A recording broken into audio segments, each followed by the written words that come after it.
YCP రెండో జాబితా విడుదలైంది. మొత్తం 27 మందితో లిస్ట్ రిలీజ్ చేశారు.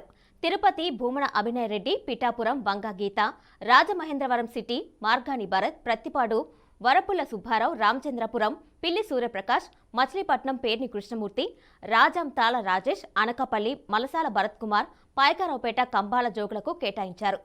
పి గన్నవరం వేణుగోపాల్, రాజమహేంద్రవరం రూరల్ చెల్లుబోయిన వేణు, పోలవరం తెల్లం రాజలక్ష్మికి కేటాయించారు.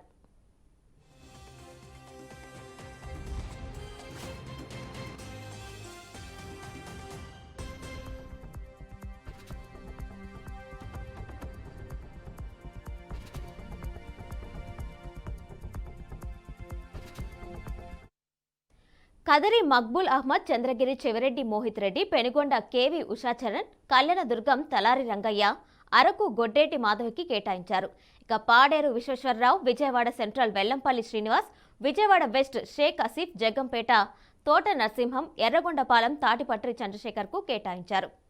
ఎమ్మిగనూరు మాచాని వెంకటేష్, గుంటూరు ఈస్ట్ షేక్ నూరి ఫాతిమాకి అప్పగించారు.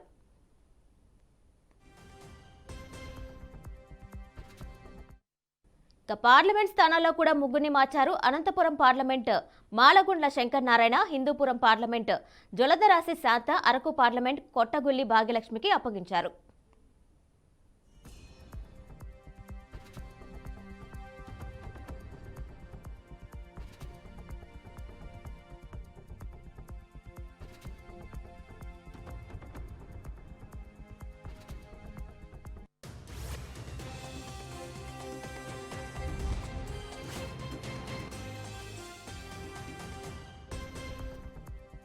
పేర్ని కృష్ణమూర్తి ఎవరైతే ఇప్పుడు పేర్ని నాని గారు ఉన్నారో మరి వారి తాలూకా తనయుడు మరి కృష్ణమూర్తి గారు, అంటే వాళ్ళ నాన్నగారికి పేర్ని కృష్ణమూర్తి గారు అని ఎక్స్ఎంపీ గారు ఎక్స్ మినిస్టర్ గారు ఉండేవారు.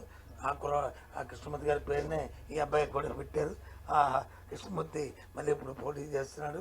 నాని గారి అబ్బాయి నాని వారిని అభ్యర్థిగా నిర్ణయించడం జరిగింది. అలాగే చంద్రగిరికి చెవిరెడ్డి మోహిత్ రెడ్డి, చెవిరెడ్డి భాస్కర్ రెడ్డి స్థానిక శాసనసభ్యులుగా ఇప్పుడు అక్కడ శాసనసభ్యులు ఉన్నాడు. వారి తాలూకా తనయుడు మోహిత్ రెడ్డిని అభ్యర్థిగా నిర్ణయించడం జరిగింది. అలాగే పెనుగొండకి శ్రీమతి కేవి ఉషాచరణ్ ఇప్పుడు ప్రజెంట్ మంత్రిగా ఉన్నారు. మరి ఉమెన్ చైల్డ్ వెల్ఫేర్ మినిస్టర్గా ఉన్న ఎవరైతే ఉషాచరణ్ ఉన్నారో వారిని అక్కడ మరి అభ్యర్థిగా నిర్ణయించడం జరిగింది. కళ్యాణదుర్గంకి తలారి రంగయ్య ఎవరైతే అనంతపురం ఎంపీగా ఉన్నారో, ఇప్పుడు ప్రజెంట్ ఎంపీగా ఉన్నారో వారిని కళ్యాణదుర్గం శాసనసభ స్థానానికి అభ్యర్థిగా పార్టీ తరఫున నిర్వహించడం జరిగింది. అరకు ఎస్టీ శ్రీమతి గొట్టేటి మాధవి, ఈవిడి ఇప్పటి వరకు అరకు పార్లమెంట్ సభ్యులుగా ఉన్నారు. రేపు జరిగే శాసనసభలో అరకు ఎస్టీ స్థానం నుంచి ఆవిడ అభ్యర్థిగా పార్టీ నిర్ణయించిందని తమ తెలియజేస్తున్నాం. పాడేరు ఎస్టీ మత్స్యరాజ విశ్వేశ్వరరాజు, ఈయన ఒక ప్రముఖ న్యాయవాది. ఆయన ఆ న్యాయవాదిని విశ్వేశ్వరరాజుని అక్కడ పాడేరు ఎస్టీ స్థానానికి ఆయన శాసనసభ అభ్యర్థిగా మా పార్టీ తరఫున నియమించడం జరిగింది. విజయవాడ సెంట్రల్ అని ప్రస్తుతం మాజీ మంత్రిగా చేసి ప్రస్తుతం ఎమ్మెల్యేగా ఉన్న వెల్లంపల్లి శ్రీనివాసరావుని విజయవాడ సెంట్రల్కి అభ్యర్థిగా నియమించడం జరిగింది. అలాగే విజయవాడ వెస్ట్కి షేక్ ఆసిఫ్ ఇప్పుడు మైనార్టీ కార్పొరేషన్ చైర్మన్గా ఉన్న షేక్ ఆసిఫ్ని ఇంతకుముందు ఇన్ఛార్జ్ కూడా ఉండేవారు.